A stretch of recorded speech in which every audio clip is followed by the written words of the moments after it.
شروع کریں.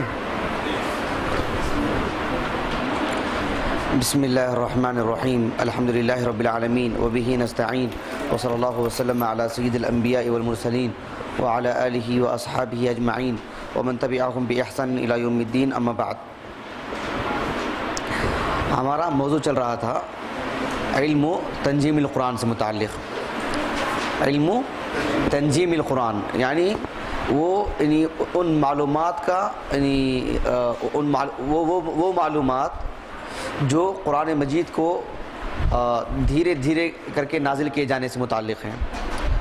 ہم جانتے ہیں، تقریباً مسلمان جانتے ہیں کہ آپ صلی اللہ علیہ وسلم پر قرآن مجید ایک ساتھ کتابی شکل میں نازل نہیں ہوا، بلکہ 23 سال کی مدت میں حسب ضرورت کبھی کچھ آیتیں، کبھی ایک سورہ، کبھی ایک مکمل بڑا سورہ جیسے سورہ یوسف کی بات ہے. تو اس اعتبار سے آپ صلی اللہ علیہ وسلم پر قرآن مجید دھیرے دھیرے کر کے نازل ہوا. لیکن اس کے پیچھے کیا کیا حکمتیں ہیں، اس کے پیچھے کیا کیا مقاصد ہیں، یہ بھی جاننا ضروری ہے. یہ جاننا بھی قرآن مجید کو جاننے کے برابر ہے. قرآن مجید کا اصل ترجمہ پڑھنا وہ اصل نہیں ہے، بلکہ قرآن مجید کے مفہوم، اس کا معنی، اس کا مطلب، اس کی تفسیر.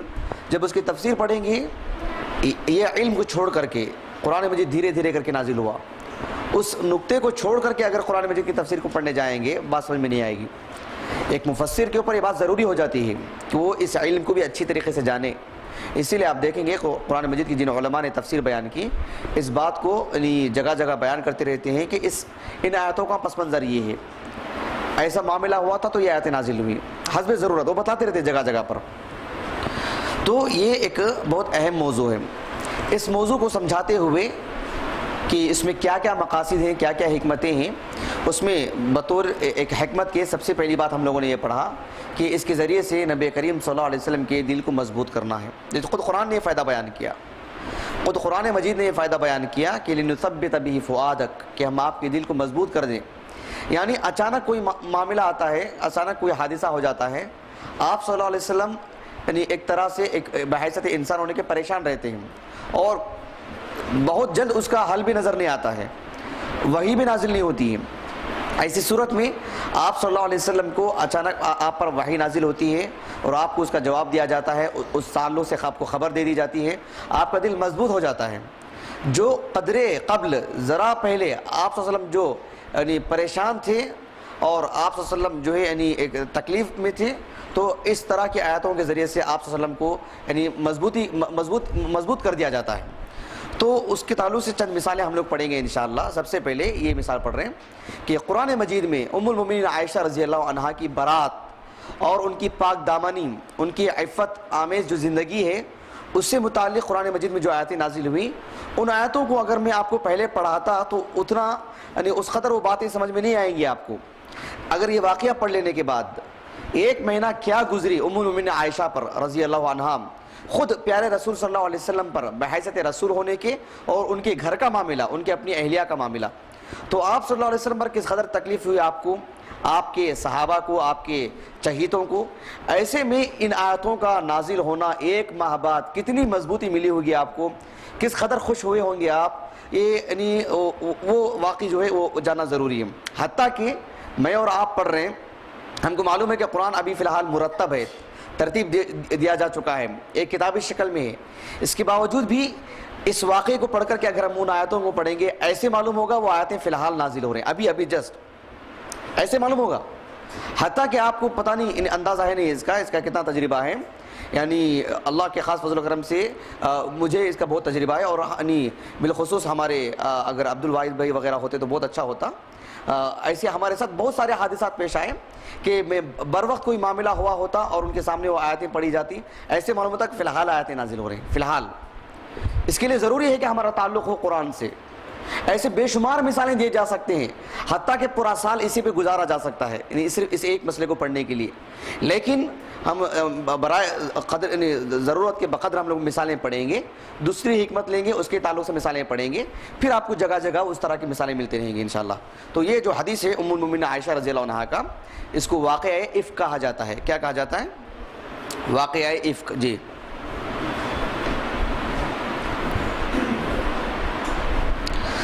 کچھ اس حدیث کو ہم لوگوں نے پڑھا تھا، اس کا جو بقیہ اس کا جو تتمہ ہے وہ ہم لوگ پڑھیں گے انشاءاللہ۔ ابھی آپ کے سامنے کتابیں ہیں نا، وہ یہ سب کے سامنے ہوتا تو اچھا تھا، اب بند کر دیجئے، پڑھتے جاتا ہوں میں اس کا لفظ کا ترجمہ نہیں کر رہا ہوں، خلاصہ بیان کر دوں گا، ٹھیک ہے جی؟ آپ سنتے رہیے بس جی۔ اس کے بعد یہاں تک ہم لوگوں نے پڑھا تھا کہ ام المؤمنین عائشہ رضی اللہ عنہا جب اپنے گھر چلی گئی تو آپ صلی اللہ علیہ وسلم یعنی صحابہ سے مشورہ کر رہے تھے، اور جب ان کو اجازت دے دی گئی ام المؤمنین عائشہ رضی اللہ عنہا کو، انہوں نے یعنی اسامہ ابن زید اور علی بن ابی طالب رضی اللہ عنہما، ان دونوں سے آپ صلی اللہ علیہ وسلم نے مشورہ کیا۔ اسامہ بن زید رضی اللہ عنہ نے صاف کہہ دیا کہ معاملات صاف ہیں، وہ ایسے ہیں ہی نہیں، سب کچھ جو بھی۔ علی بن ابی طالب رضی اللہ عنہ، انہوں نے ایک بات تو یہ کہہ دی کہ اللہ نے آپ پر دنیا کو تنگ نہیں کیا ہے، ساتھ میں انہوں نے یہ کہا کہ بریرہ سے بھی پوچھ لیا جائے۔ بریرہ سے جب پوچھا گیا تو بریرہ نے ان کے تعلق سے کہا کہ وہ ایک چھوٹی عمر کی لڑکی ہیں، ان کے تعلق سے میں نے اس کی بات دیکھی نہیں، بالکل صاف ستھری ہیں وہ، ان کی زندگی بالکل پاک صاف ہے۔ البتہ ایک بات یہ ہے کہ وہ جو یعنی کم سن ہونے کی وجہ سے، چھوٹی عمر ہونے کی وجہ سے وہ آٹا گوندتی تھی، اور اس کے بعد جو ہے یعنی آٹا اپنے ہاتھ ہی میں رکھ لیتی اور بکری آ کر کے کھا کے چلی جاتی۔ اور آپ کو معلوم ہے کہ ان کی جو بہن تھی کون؟ اسما بنت ابی بکر صدیق رضی اللہ عنہ، ان کو روٹی بھی بنانے نہیں آتا تھا ان کو۔ وہ مکے سے مدینے کو آئیں ہجرت کر کے، آنے کے بعد وہ خود کہتی ہیں کہ ہم روٹیاں بنانے کے لیے ہمارے گھر میں انصاری عورتوں سے جا کے سیکھتی تھی، میں ان سے بولتی تھی تو تھوڑا روٹیاں پکا کے دے دو، اور ان سے جا کے روٹیاں پکانے کا سیکھتی تھی۔ بہرحال یہ ایک یعنی معاملہ تھا، پکوان کسی کو اچھا آتا ہے، کسی کو کم، کسی کو زیادہ، اس اعتبار سے۔ تو ام المؤمنین عائشہ رضی اللہ عنہا اس کے بعد کہتی ہیں، یہاں سے اب سنتے جائیے۔ فقام رسول اللہ صلی اللہ علیہ وسلم فاستعذر يومئذ من عبد الله ابن ابي ابن سلول قالت فقال رسول اللہ صلی اللہ علیہ وسلم وهو على المنبر۔ نبی کریم صلی اللہ علیہ وسلم نے اس دن اتنی تکلیف محسوس کی آپ صلی اللہ علیہ وسلم نے، جب آپ نے علی سے پوچھا، اسامہ سے پوچھا، بریرہ سے پوچھا رضی اللہ عنہم اجمعین۔ اس کے بعد نبی کریم صلی اللہ علیہ وسلم کو اتنی تکلیف ہوئی کہ آپ صلی اللہ علیہ وسلم نے صحابہ کو جمع کیا، انصار کو بھی، مہاجرین کو بھی، اور نبی کریم صلی اللہ علیہ وسلم نے اپنی بہت تکلیف کا اظہار کیا، اور پورے صحابہ سے کہا کہ کون ہے جو کہا کہ آپ صلی اللہ علیہ وسلم اس وقت ممبر پر کھڑے ہو گئے۔ اس وقت ممبر تھا کیا؟ کب کا واقعہ ہے یہ؟ واقعہ کب کا ہے؟ ہاں، کس سن کا واقعہ ہے یہ؟ واقعۃ الافک جس سال ہوا، کون سے سن کا ہے وہ؟ کس سن کا؟ سوال لکھ رہے ہیں، پہلے جواب دیکھیے۔ ہاں، کس سن کا واقعہ ہے یہ؟ ایک بھی جواب نہیں، تعجب ہے۔ اب بولتے جاؤ، 6 پھر 7 پھر 8 پھر 5، ایک کو بھی نہیں معلوم؟ تعجب ہے، واقعی تعجب ہے۔ میں سمجھ رہا تھا سب بولیں گے۔ 5 ہجری کا واقعہ ہے۔ کب کا؟ 5 ہجری کا۔ ام المؤمنین عائشہ رضی اللہ عنہا کہتی ہیں، اور قرآن اور حدیث سمجھنے کے لیے وہ واقعہ، وہ آیتیں کب نازل ہوئی، کس سن میں، وہ بھی جاننا ضروری ہے۔ جتنا زیادہ جانیں گے اس قدر زیادہ سمجھ میں آئے گا قرآن مجید۔ ہاں، پڑھوں؟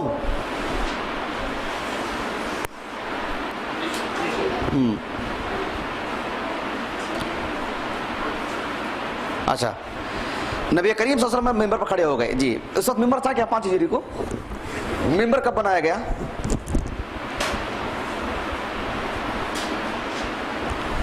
ممبر کس سن بنایا گیا؟ ممبر بنانے کا حکم کون دیے؟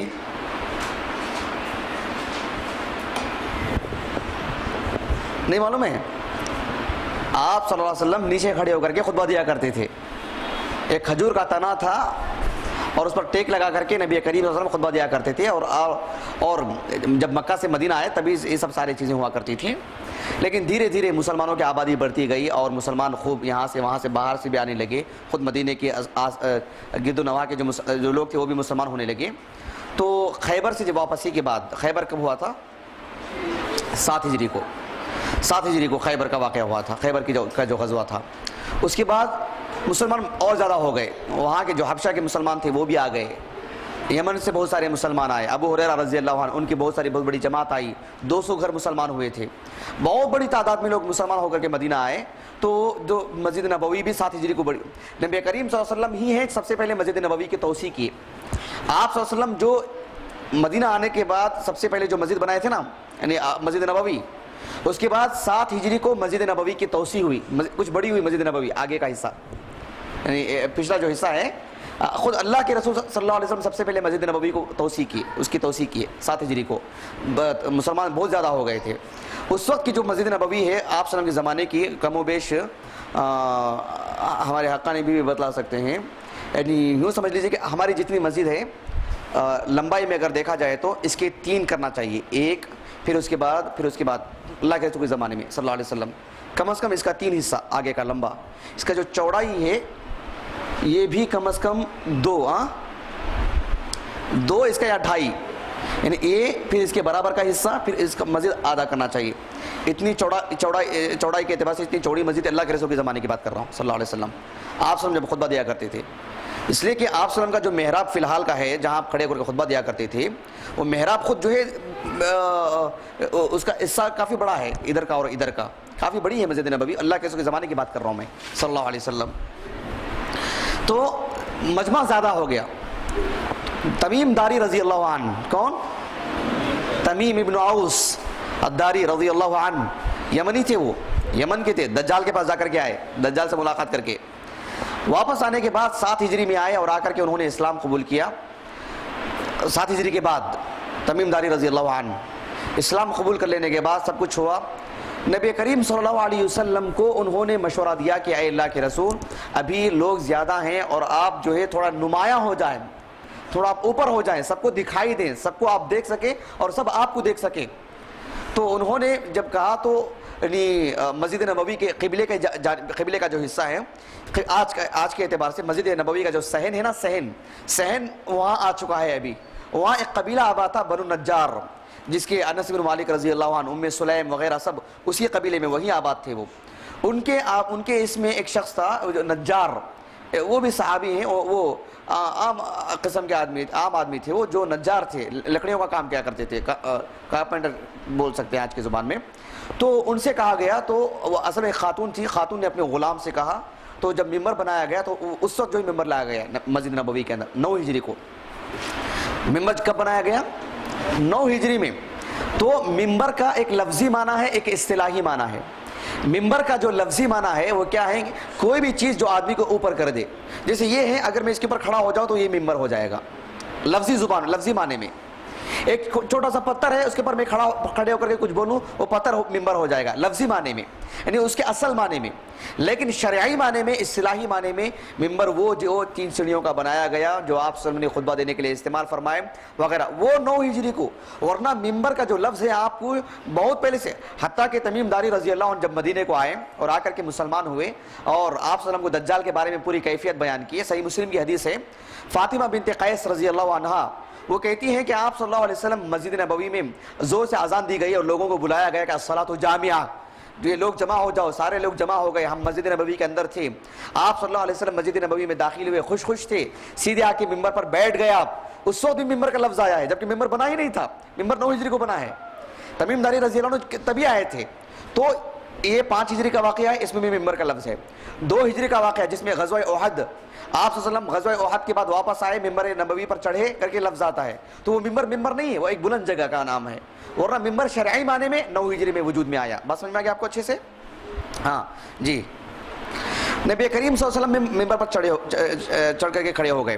اس کے بعد یا معاشر المسلمین، اے مسلمانوں کی جماعت، اے مسلمانوں، برادران اسلام جو بولتے ہیں نہیں، یا معاشر المسلمین، من یعذرنی من رجل قد بلغنی اذاہ فی اہل بیتی، کہا کہ اے مسلمانوں، مجھے اس شخص سے کون نجات دلائے گا، مجھے اس شخص سے کون نجات دلائے گا جس شخص کی تکلیف مجھے اتنی زیادہ ہو چکی ہے کہ اس کی تکلیف آج میرے گھر کے اندر بھی پہنچ چکی ہے. باہر مجھے تکلیف دیتا ہے, باہر مجھے اذیت پہنچاتا ہے, باہر مجھے دکھ پہنچاتا ہے, لیکن آج اس نے اتنی تکلیف پہنچائی کہ اس کی تکلیف میرے گھر کے اندر داخل ہو چکی ہے.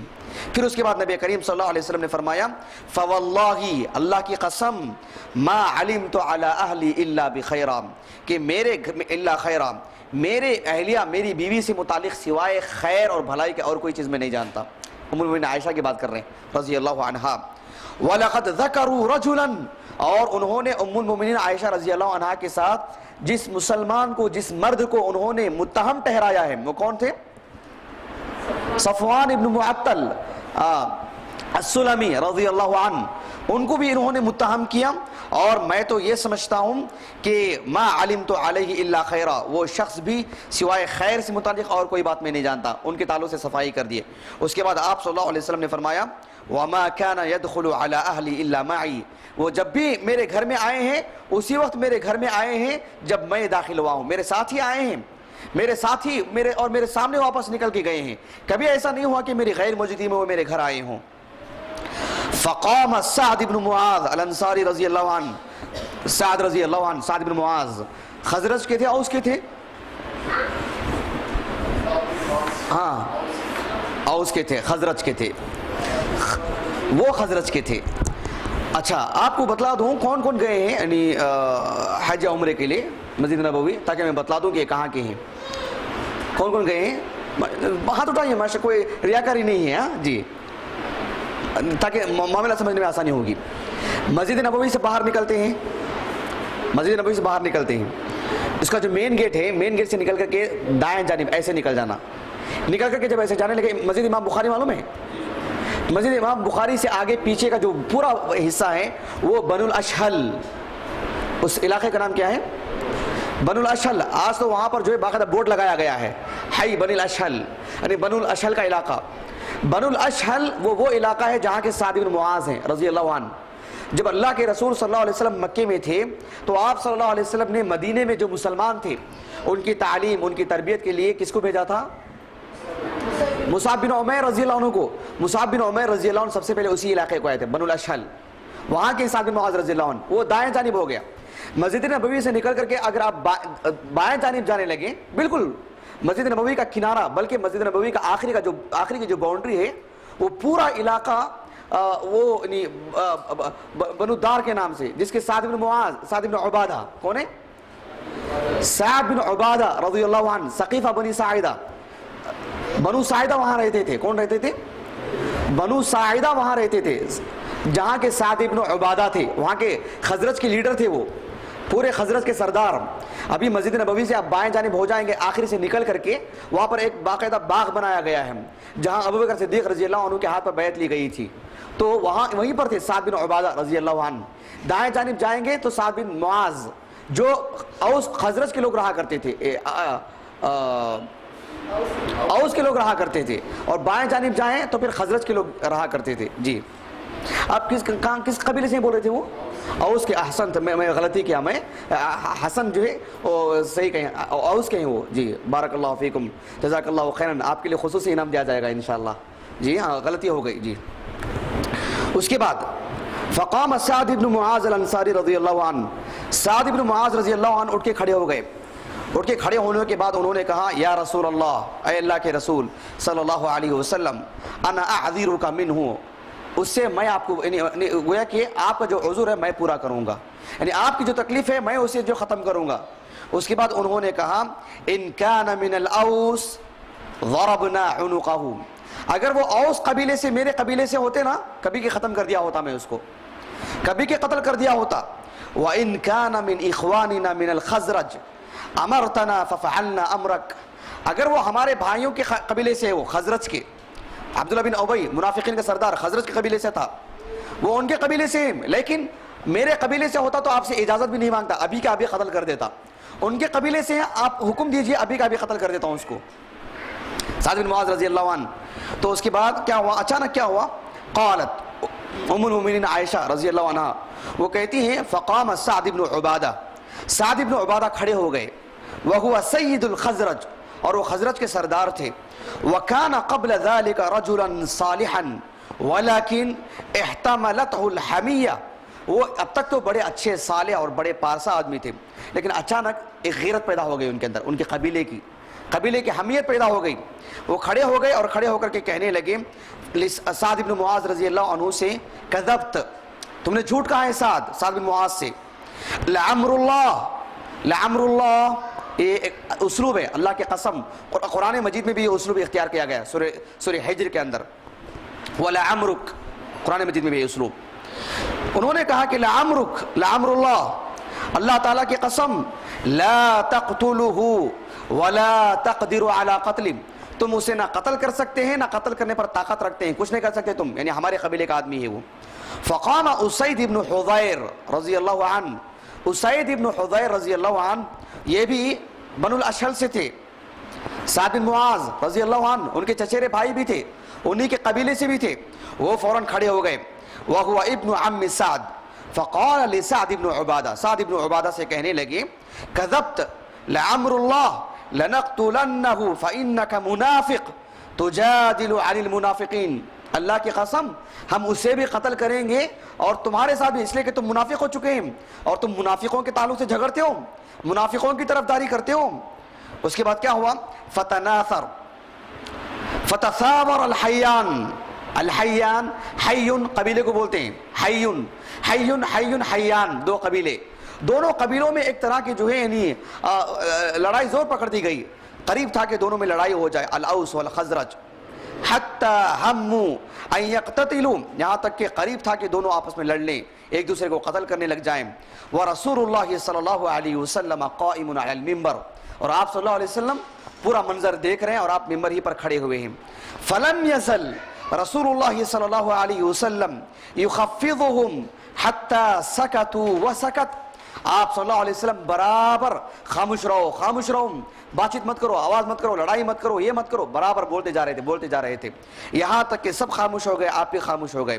قالت، آپ صلی اللہ علیہ وسلم یہ کہتی ہیں ام المؤمنین عائشہ رضی اللہ عنہ، فمکثت یومی، مکثا کے معنی آتے انتظار کرنا، فمکثت یومی، اور میں پورا ایک دن ایسے گھر میں گزاری، ذالک لا یرقع لی دمع ولا اکتحل بنوم ولا اکتحل بنوم، کہا کہ میں برابر روتی رہی اور رات میں میں سو بھی نہیں پائی. قالت فاصبح ابواي عندي وقد بكيت ليلتين ويوما، اور میرے والدین میرے گھر میں تھے، میں نے صبح کی برابر 2 راتیں اور ایک دن مسلسل روتی رہی میں. ولا اکتحل بنوم ولا يرقع لي دمع یظنان ان البکاء فالق کبدی، کہا کہ یعنی ابو بکر اور ان کی اہلیہ یہ سمجھنے لگی رضی اللہ عنہما اب تو میرا جگر کا ٹکڑا ختم ہو جائے گا، رو رو کے اب ان کی زندگی ختم ہو جائے گی. قالت فبینہما جالسان عندی وانا ابکی فاستأذنت علی امرأة من الانصار، ہم برابر رو رہے تھے، ابو بکر بھی گھر میں تھے، میری ماں بھی گھر میں تھی رضی اللہ عنہم اجمعین. اتنے میں ایک خاتون، انصاری خاتون، انصار میں سے ایک خاتون آئی اور اندر آنے کی اجازت مانگی. فاذنت لها، اندر آنے کی اجازت دی گئی ان کو. فجلست تبکی معی، وہ بھی اندر آئی، بیٹھ گئی اور میرے ساتھ رونے لگی. قالت فبینا نحن علی ذلک دخل علینا رسول اللہ صلی اللہ علیہ وسلم فسلم ثم جلس، آپ صلی اللہ علیہ وسلم داخل ہوئے، آپ نے سلام کیا اور آپ بیٹھ گئے. پھر ام المؤمنین عائشہ رضی اللہ عنہ کہتی ہیں وَلَمْ يَجْلِسْ عِنْدِي مُنْذُ قِيلْ مَا قِيلْ قَبْلَهَا وَقَدْ لَبِثَ شَهْرًا لَا يُوحَى إِلَيْهِ فِي شَأْنِي.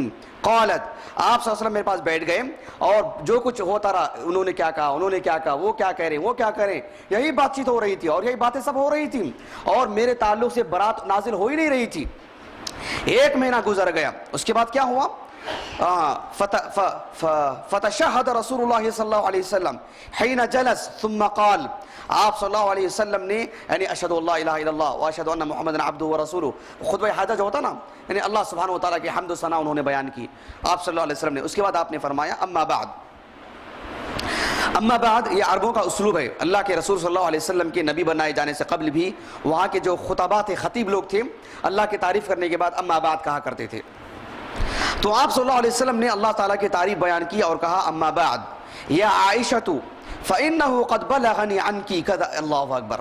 اب تک ام المومنین عائشہ رضی اللہ عنہا پر جو گزری وہ بہت بڑی آفت تھی. اس کے بعد آپ صلی اللہ علیہ وسلم نے جو بات کہی یہ تو ان کی رہی صحیح طاقت بھی ختم ہو گئی ان کی ام المومنین عائشہ کی رضی اللہ عنہا. کیا کہا اللہ کے رسول نے؟ آپ صلی اللہ علیہ وسلم نے جب پوری چیزیں دیکھ لی، اور حالانکہ یقین ہے آپ کو میری اہلیہ میری بیوی ایسی نہیں ہے، اس کے باوجود بھی آپ صلی اللہ علیہ وسلم نے کہا کہ اے عائشہ فَإِنَّهُ قَدْ بَلَغَنِي عَنْكِ كَذَا وَكَذَا فَإِن كُنْتِ بَرِيئَةً فَسَيُبَرِّئُكِ اللَّهُ وَإِن كُنْتِ الممت بذنب فاستغفر الله وتوب إليه فإن العبد إذا اعترف بذنبه ثم تاب إلى الله تاب الله عليه.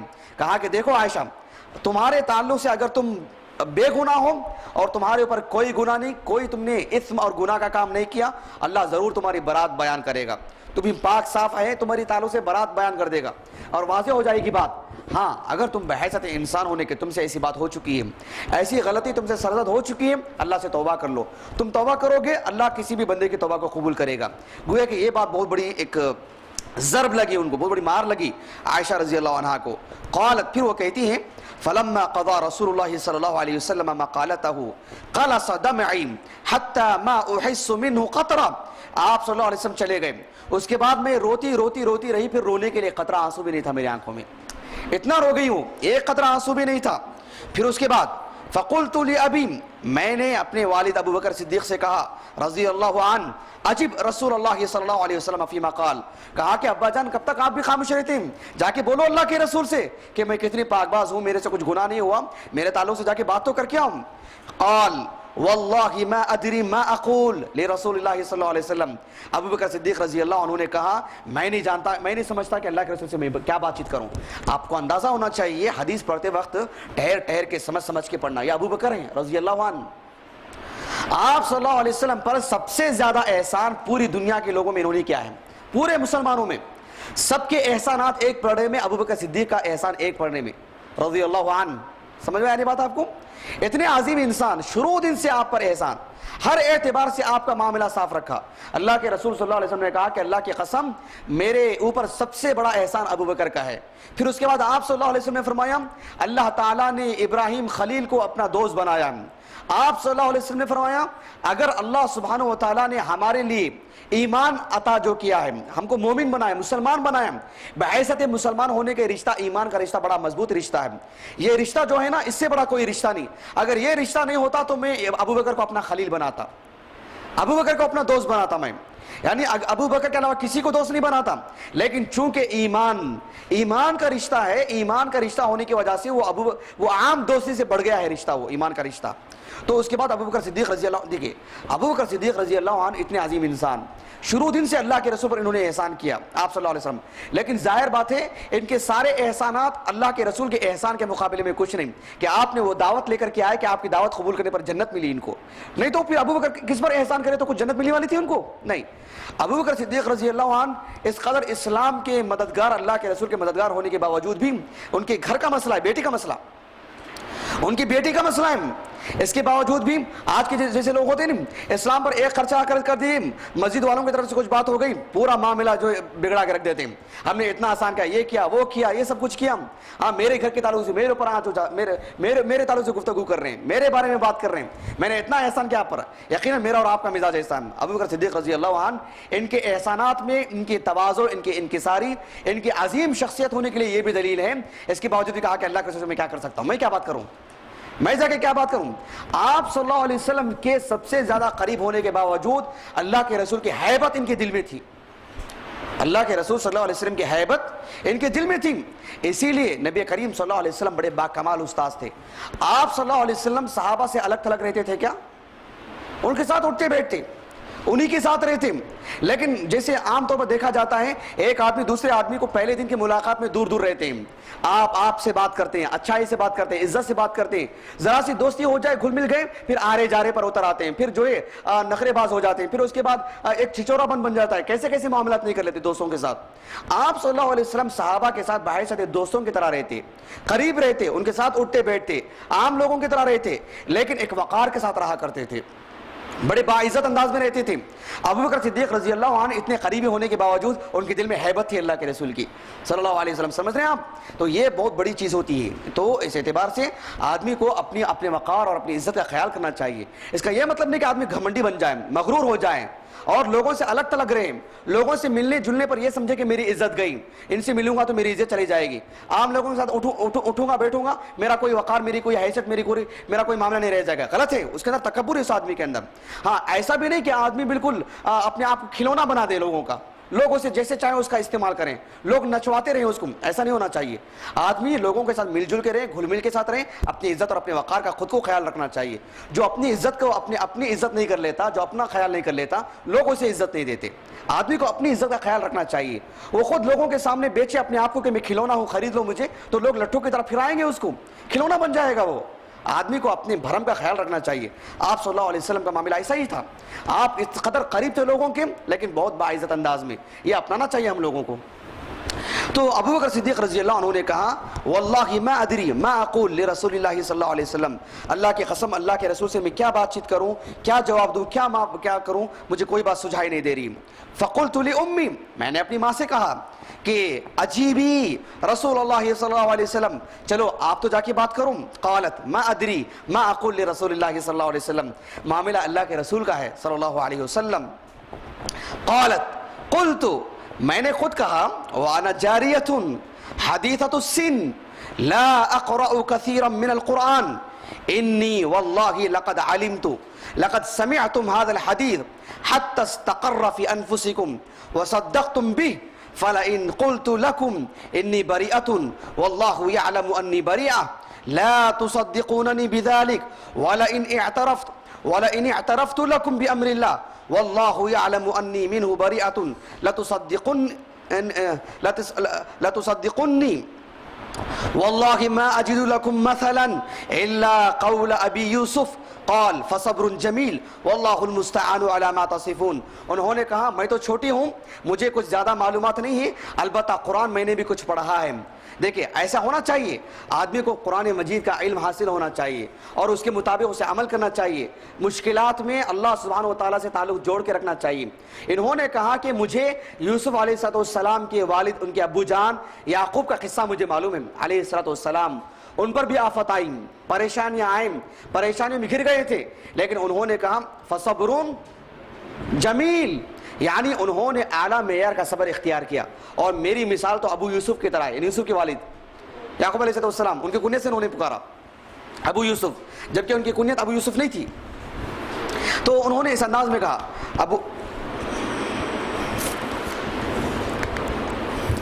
ابو یوسف کی مثال ہے میری, اور انہوں نے اس آیت کریمہ کو پڑھا, انہوں نے فصبر جمیل. اس کے بعد قالت ثم تحولت فاضطجعت على فراشی قالت وانا حينئذ اعلم انی بریہ. اس کے بعد میں پلٹ گئی, اپنی ماں سے کہا, باپ سے کہا, پلٹ گئی, پلٹ کر کے ایک طرف ہو کر کے پلٹ کر کے سو گئی, حالانکہ مجھے اچھی طرح یقین تھا کہ میں بری ہوں, میں بے گناہ ہوں, اللہ مجھے ضرور میری تصدیق کرے گا, ضرور مجھے میری پاکی کو بیان کرے گا رب العالمین. اللہ سبحانہ وتعالیٰ پہ حسن ظن ہونا چاہیے, کوئی جانتا ہو نہیں جانتا ہوں, اسی لیے آدمی کے اندر اخلاص آنا چاہیے. میں آپ کے سامنے بولوں یا بند کمرے میں کوئی بات کروں, مجھے احساس ہونا چاہیے کہ مجھے اجر اللہ دینے والا ہے. اگر میں 2 رکعت نماز بند کمرے میں نہیں پڑھنا چاہتا اور یہ چاہتا ہوں کہ لوگوں کے سامنے پڑھوں تاکہ لوگوں کو معلوم ہو جائے, ظاہر بات ہے اسے اللہ پر یقین نہیں. آدمی کو بند کمرے میں نماز پڑھنا چاہیے, اس کا اجر مجھے اللہ دے رہا ہے. اپنے بند کمرے میں آدمی کو نیک بننا چاہیے. اسی لیے فرائض کے مقابلے میں نوافل گھر میں پڑھنے کا حکم دیا گیا, تاکہ آدمی کا اخلاص پیدا ہو, آدمی زیادہ مخلص بن جائے, اللہ سے اجر کی زیادہ امید ہو اس کو.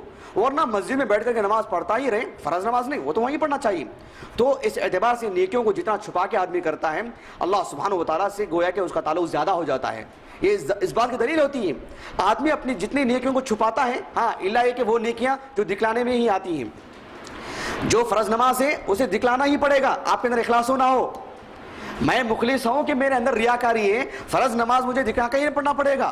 آپ کو شاید پتہ نہیں, میں جانتا ہوں, پرسنل جانتا ہوں, کچھ ایسے لوگ ہیں, آپ لوگوں میں سے نہیں ہیں, خواہ مخواہ کے ادھر ادھر دیکھ لیجئے, کچھ ایسے لوگ ہیں جو فرض نماز گھر میں پڑھتے ہیں اس وجہ سے کہ ریاکاری آ جائے گی, دکھلاوا ہے, لوگوں کو بتلانا پڑے گا. نہیں, آنا ہی چاہیے. ریاکاری ہو دکھلاؤ اخلاص ہو مسجد ہی میں پڑھنا پڑے گا، اس میں کوئی معاملہ نہیں۔ ہاں آدمی اگر ریاکار بھی ہے مخلص کچھ بھی ہو جائے اس آدمی کو چاہیے کہ وہ جا کر گھر میں جا کے نماز پڑھے، یہ معاملہ ہے۔ تو جو نیکیاں دکھا کے کرنے کی ہیں اسے وہ دکھا کے ہی کرنا چاہیے، اس میں وہ چھپا نہیں سکتا وہ۔ ہاں جو معاملہ اسی لیے جو لوگ بولتے ہیں نا داڑھی کٹانے والے لوگ، نہیں دل میں ہمارے جو اخلاص ہے، دل میں جو تقویٰ ہے، نہیں تقویٰ جو دل میں ہے دل میں رکھیے، وہ تقویٰ کے آثار دکھائی دینا چاہیے، جو ظاہر ہے وہ ظاہر ہونا چاہیے، جو باطن ہے وہ باطن میں رہنا چاہیے۔ اس اعتبار سے آدمی بدعمل بن جاتا ہے اس طرح کے جھوٹے بہانے دے کر کے۔ اس کے بعد ام المؤمنین عائشہ رضی اللہ عنہ نے کہا اللہ پر انہوں نے حسن ظن رکھا اور کہا کہ وَأَنَّ اللَّهَ مُبَرِّئِي بِبَرَاءَتِي، اللہ تعالیٰ مجھے ضرور بری کرے گا، وَلَكِنْ وَاللَّهِ مَا كُنْتُ أَظُنُّ أَنَّ اللَّهَ مُنزِلٌ فِي شَأْنِي وَحْيًا يُتْلَى۔ ام المؤمنین عائشہ رضی اللہ عنہ کہتی ہیں مجھے تو پورا یقین تھا کہ اللہ مجھے پاک کرے گا، مجھے بری کرے گا، لیکن مجھے اتنا بھی زیادہ پتہ نہیں تھا کہ اللہ میری شان میں آیتیں بھی نازل کر دے گا اور وہ پڑھی بھی جانے لگیں گی، لوگ تلاوت کریں گے، نمازیں پڑھیں گے، گھر میں بیٹھ کے پڑھیں گے، لوگوں کو پڑھیں گے، پڑھائیں گے۔ اتنا مجھے نہیں معلوم تھا، اتنا ضرور یقین تھا کہ برات ہوگی، لیکن قرآن میں نازل کر دے گا کہ یہ آیتیں قرآن میں پڑھی جائیں، اتنا مجھے یقین نہیں تھا۔ سبحان اللہ، دیکھ رہے ہیں آپ، اسی لیے جو آدمی اللہ سبحانہ و تعالیٰ کی تقدیر پر راضی رہتا ہے اس کے اوپر اتہامات آئیں گے، الزامات آئیں گے، لوگ کبھی اس کے تعلق سے مال کا تانا دیں گے، یہ مال کا بھکاری ہے، یہ مال حاصل کرنے کے لیے کرتا ہے، یہ شہرت کے لیے کرتا ہے، یہ ایسا کرتا ہے، یہ وہ ایسا کرتا ہے۔ اس کو اللہ کی خاطر اگر وہ راضی ہے اس بات پر اور جو اس پورے اطمینان کا اظہار کرتا ہے، جم کے رہتا ہے، صبر کرتا ہے، اللہ اسے ضرور اس کی برات اس کو بری کرے گا، اور ایسا بری کرے گا چھوٹے موٹے انداز میں نہیں۔ آپ دیکھیں 1 مہینہ 10 سال کے برابر رہا ہوگا ان کے لیے، ایک زندگی گزری ہوگی، آفتوں کے تعلق سے 1 منٹ کتنا بن جاتا ہے، 1 دن بن جاتا ہے، وقت گزرتا نہیں۔ 1 مہینہ کیا صبر کیا انہوں نے، سبحان اللہ، آج بھی وہ آیتیں پڑھ رہے ہیں۔ دیکھیں آج درس دینے کے لیے بیٹھے ہم لوگ، انہوں نے جو 1 مہینہ صبر کیا۔ آدمی جتنا صبر کرتا ہے، حاجرہ علیہ السلام کو دیکھیں نا آپ، انہوں نے اللہ سبحانہ و تعالیٰ سے اپنے ابراہیم سے کہا، اپنے شوہر سے علیہ السلام، کیا آپ مجھے تنہا چھوڑ کے چلے جا رہے ہیں، چھوٹا بچہ ہے؟ کہا کہ ہاں اللہ نے حکم دیا، کہا کہ اللہ نے حکم دیا تب تو میں راضی ہوں، صحیح بخاری کا حدیث ہے۔ انہوں نے کیا چکر لگائے، صفا مروہ، یہ وہ سب کچھ تھا، انہوں نے 2 دن کی زندگی گزار دی، نکل گئے، ختم ہو گیا، ان کو دفنا دیے، قبر میں ہیں۔ لیکن دیکھیے اللہ رب العالمین نے اس عمل کو شعار بنا دیا، اس عمل کو شعار بنا دیا۔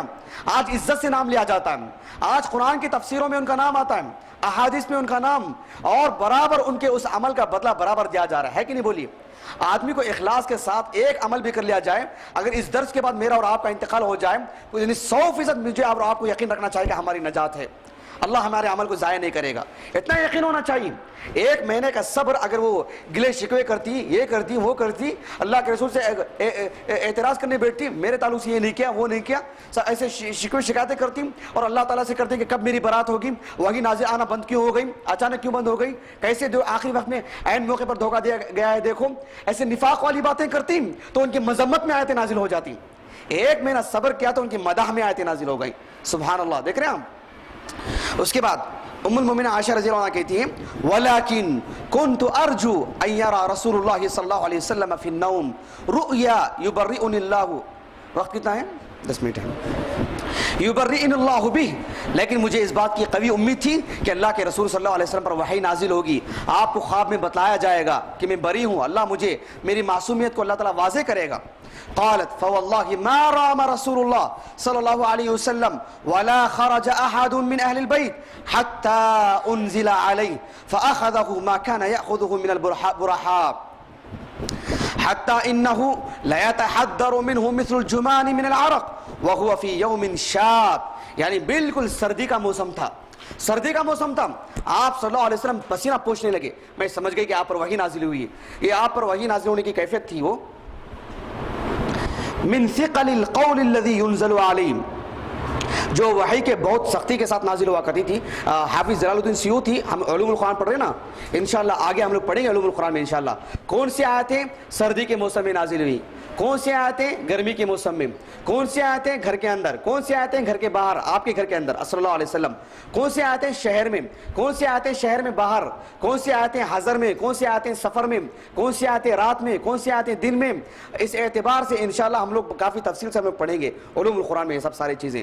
یہ کہتی ہے کہ سردی کا موسم تھا اور اس وقت آیتیں آپ پر نازل ہوئیں، قالت فلما سري عن رسول اللہ صلی اللہ علیہ وسلم سري عنه وهو يضحك. آپ صلی اللہ علیہ وسلم کو جب بھی خوشی ہوتی آپ ضرور مسکراتے تھے, آپ ضرور ہنستے تھے, خشک مزاج نہیں تھے آپ, سوکھا روکھا پن نہیں تھا آپ کا. کتنی بھی خوشی ہو جائے, ہنسی ہو جائے, منہ ٹیڑھا کر کے رکھیں, ایسا نہیں ہونا چاہیے. جہاں رونے کے مواقع ہو رونا چاہیے, جہاں مسکرانے کا مرحلہ ہو مسکرانا چاہیے, جہاں ہنسنے کی باری آئے ہنسنا چاہیے. آدمی کو اس انداز میں رہنا چاہیے. آپ صلی اللہ علیہ وسلم کا انداز ایسا ہی تھا, ایسا نہیں کہ آدمی ہمیشہ صرف روکھی سوکھی صورت لے کر کے رہے. اسی لیے ام المؤمنین عائشہ کہتی ہیں کہ جب بھی آپ کو خوشی ہوتی آپ ضرور ہنسا کرتے تھے. تو آپ صلی اللہ علیہ وسلم یہاں پر ہنس پڑے. فَكَانَ أَوَّلُ كَلِمَةٍ تَكَلَّمَ بِهَا, سب سے پہلے آپ صلی اللہ علیہ وسلم کی زبان سے جو کلمہ نکلا انہوں نے کہا یا عائشہ اما اللہ عز وجل فقد برأک, کہا کہ عائشہ اللہ نے تمہیں بری کر دیا ہے. سب سے پہلا کلمہ اللہ کے رسول کی بھی خوشی کی بات تھی صلی اللہ علیہ وسلم. یہ آپ صلی اللہ علیہ وسلم کی کتنی غیر معمولی محبت کی دیکھیے عائشہ رضی اللہ عنہا کے حق میں. آپ صلی اللہ علیہ وسلم بھی انتظار میں تھے, آپ بھی انتظار میں تھے کہ عائشہ کے بارے میں برات ہو جائے رضی اللہ عنہا. فقالت امی, میری ماں نے فوراً جھٹ سے کہا, حالانکہ سب ایک گھر میں بیٹھے ہوئے ہیں, میری ماں نے کہا قومی الیہم, ارے جلدی سے جاؤ اللہ کے رسول کے پاس, آگے جاؤ اور جا کر کے برات کا اظہار کر دیے نا, ابھی آپ کے تعلق سے برات کا اظہار کر دیے, فوراً جاؤ جا کر کے اللہ کے رسول کے قریب جا کر کے بیٹھ جاؤ. فقلت, یعنی ام المؤمنین عائشہ کہتی ہیں رضی اللہ عنہ, میں نے کہا واللہ لا اقوم الیہم ولا احمد الا اللہ عز وجل, نہیں میں نہ وہاں جاؤں گی, نہ کھڑی ہوں گی, نہ کسی کی تعریف کروں گی, کہیں گے تو صرف اللہ کی تعریف کروں گی میں. ولا احمد الا اللہ عز وجل وانزل اللہ عز وجل, اور اللہ نے وہ آیتیں نازل کی ان الذین جاءوا بالافک عصبۃ منکم لا تحسبوا, وہ آیتیں ہم لوگ پڑھیں گے انشاءاللہ سورہ نور میں, ہم لوگ پڑھیں گے. 10 آیتیں نازل ہوئی. فلما انزل اللہ فی براءتی, جب وہ آیتیں اللہ نے میری برات میں نازل کر دی. قال ابو بکر الصدیق رضی اللہ عنہ, یہ صدیق عائشہ نہیں کہہ رہی ہیں, اللہ کے رسول نے خود انہیں الصدیق کہا صلی اللہ علیہ وسلم. قرآن نے بھی ان کو صدیق کہا, ابو بکر صدیق رضی اللہ عنہ کو قرآن نے بھی صدیق کہا, اور جو ہے اللہ کے رسول نے بھی صدیق کہا, اور پھر عام مسلمانوں بھی انہیں صدیق کہا. میں آپ کو بتلاتا ہوں ابو بکر صدیق رضی اللہ عنہ کے صدیق کا جو لقب ہے, شیعہ اس صدیق کا کتنا مذاق اڑاتے ہیں لفظ صدیق کا. سبحان اللہ, آپ تصور نہیں کر سکتے. آپ کو ایک ایسی بات ہے بتا دیتا ہوں. ابراہیم علیہ السلام نے جو احادیث میں آتا نہیں 3 جھوٹ کہا کر کے, معلوم ہے جیسے آپ کو, معلوم ہے نہیں معلوم ہے, ہاں کبھی بتاؤں گا انشاءاللہ. ایک شیعہ پاکستان میں رہتا ہے, بہت بڑا مقرر ہے شیعوں کا, وہ اس نے کہا کہ دیکھو قرآن میں اللہ نے انہ کان صدیقا نبیا, ابراہیم علیہ السلام کو سورہ مریم میں اللہ نے ابراہیم کو صدیق کہا, اور جسے اللہ نے صدیق کہا اس نے اپنی زندگی میں 3 جھوٹ کہا. جسے مسلمان صدیق کہتے ہیں جانے زندگی میں کتنے جھوٹ کہا ہوگا اس نے. سبحان اللہ, دیکھ رہے ہیں آپ. ہاں, شیعہ جیسے خطرناک بدماش اور بدترین قوم کبھی نہیں ملے گا آپ کو, کوئی نہیں قوم نہیں ملے گی آپ کو. جی, یہ آیتیں نہیں پڑھتے شیعہ کو اس طرح کی آیتیں ہی ہیں جو یہ کہنے پر مجبور کر دیں گے قرآن یہ قرآن نہیں ہے. قرآن تو وہ قرآن ہے جو ہمارے 12ویں امام غائب ہیں, پتہ نہیں کہاں غائب ہیں, وہ آئیں گے اور آ کر کے جو ہے وہ پورا قرآن لے کر کے آئیں گے اس طرح کی آیتوں کو پڑھ کر کے. انشاءاللہ ہماری مسجد میں ایک ورکشاپ ہوگا انشاءاللہ, جس میں اس بات کو واضح کیا جائے گا. اللہ سبحانہ و تعالی ہمیں وہ عمر اور وہ توفیق اور وہ صحت اللہ تعالیٰ عطا فرمائے, اور وہ برکت عمل کے اللہ تعالیٰ ہمیں توفیق عطا فرمائے, اور اللہ قبول کرے کہ قرآن مجید کے بارے میں شیعہ کا کیا موقف ہے. انشاءاللہ ہماری مسجد سے وہ چیز ضرور بیان کی جائے گی انشاءاللہ. تو بہرحال فلما انزل اللہ عز وجل, جب یہ آیتیں اللہ نے برات کی بیان کر دی تو ابو بکر صدیق رضی اللہ عنہ نے کہا وَكَانَ يُنْفِقْ فِي مِسْتَحِ بْنِ أُثَاثَ لِقَرَابَتِهِ مِنْ وَفَقْرِهِ. مِسْتَحِ بْنِ أُثَاثَ رضی اللہ عنہ, مِسْتَحِ بْنِ أُثَاثَ رضی اللہ عنہ ان کے خلیرے بھائی تھے, فقیر تھے. ابو بکر صدیق رضی اللہ عنہ ماہانہ خرچ دیا کرتے تھے ان کو. یہ آیتیں نازل ہو جانے کے بعد ابو بکر صدیق رضی اللہ عنہ نے کہا اللہ کی قسم آج کے بعد سے اس کے تعلق سے میں 1 روپیہ بھی اپنے خرچے سے نہیں نکالوں گا میں, اس لیے کہ اس نے عائشہ پر الزام لگایا اور اللہ رب العالمین نے برائت بیان کر دی, اس نے منافقین کا ساتھ دیا, 1 روپیہ بھی میں خرچ نہیں کروں گا. واللہ لا انفق على مستح شيئا ابدا بعد الذي قال لعائشہ ما قال. عائشہ کے بارے میں ایسی بات کہی, 1 روپیہ بھی خرچ نہیں کروں گا. اللہ نے فوراً آیتیں نازل کر دی وَلَا يَأْتَلِ أُولُو الْفَضْلِ مِنْكُمْ وَالسَّعَةِ أَن يُؤْتُوا أُولِي الْقُرْبَى وَالْمَسَاكِينَ وَالْمُهَاجِرِينَ فِي سَبِيلِ اللَّهِ وَلْيَعْفُوا وَلْيَصْفَحُوا أَلَا تُحِبُّونَ أَن يَغْفِرَ اللَّهُ لَكُمْ وَاللَّهُ غَفُورٌ رَحِيمٌ. یعنی اہل ایمان کے لیے، اہل فضل کے لیے، بڑے لوگوں کے لیے، اونچے معیار کے لوگوں کے لیے یہ زیب نہیں دیتا کہ وہ لوگوں پر خرچ کرنا چھوڑ دیں. خرچ دینا چاہیے. کیا تم نہیں چاہتے کہ اللہ تمہیں معاف کرے، اللہ تم سے محبت کرے، تو تم بھی لوگوں کو معاف کیا کرو. یہ آیت نازل ہوئی، فوراً گئے اپنا کفارہ ادا کیا، جا کر کے دوبارہ خرچ دینا شروع کیا. یہ ہے ابو بکر صدیق رضی اللہ عنہ. اس کے بعد بلا واللہ انی احب ان یغفر اللہ لی فرجع الى مستح النفقة التي كان ينفق عليه وقال والله لا انزعها منه ابدا.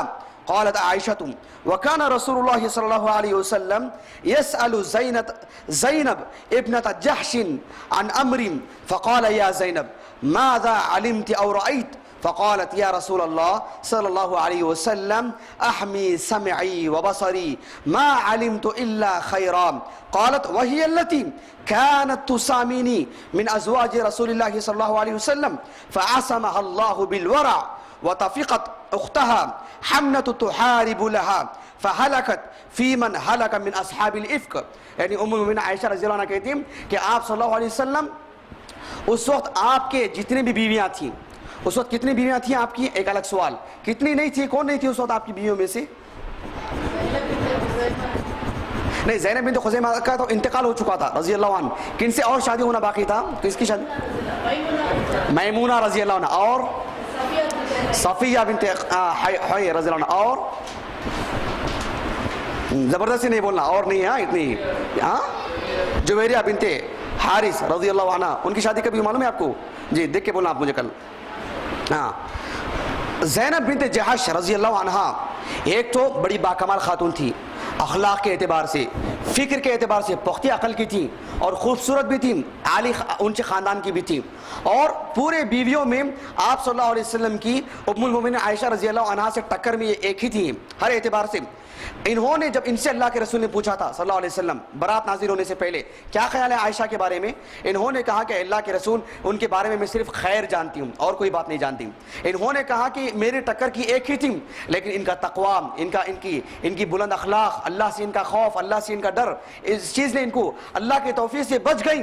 لیکن ان کی بہن بچ نہیں سکی. ان کی بہن نے میرے بارے میں ایسی ویسی باتیں کہہ دی. تو اس اعتبار سے کچھ صحابہ بھی اس میں آ گئے تھے، باقاعدہ کوڑے لگائے گئے ان کو. عبداللہ بن ابی کو کوڑے نہیں لگائے گئے، اس لیے کہ 40 کوڑے دنیا میں لگیں گے، مٹ جائیں گے، ختم ہو جائیں گے. لیکن جن کو کوڑے وہاں لگنے ہیں اس کا سلسلہ کبھی ختم ہونے والا نہیں، اس لیے اس کو وہاں کے کوڑوں کے لیے رکھ دیا گیا، عبداللہ بن ابی کو، ہاں منافقین کے سردار کو. بہرحال یہ پورا واقعہ ہے. اس واقعے کے بعد ہم اس آیتوں کو پڑھیں گے انشاءاللہ، تب وہ آیتیں آپ کو سمجھ میں آئیں گی زیادہ اچھے انداز میں. وقت بھی ہو گیا ہے. سبحانک اللہم و بحمدک اشہد ان لا الہ الا انت استغفرک و اتوب الیک.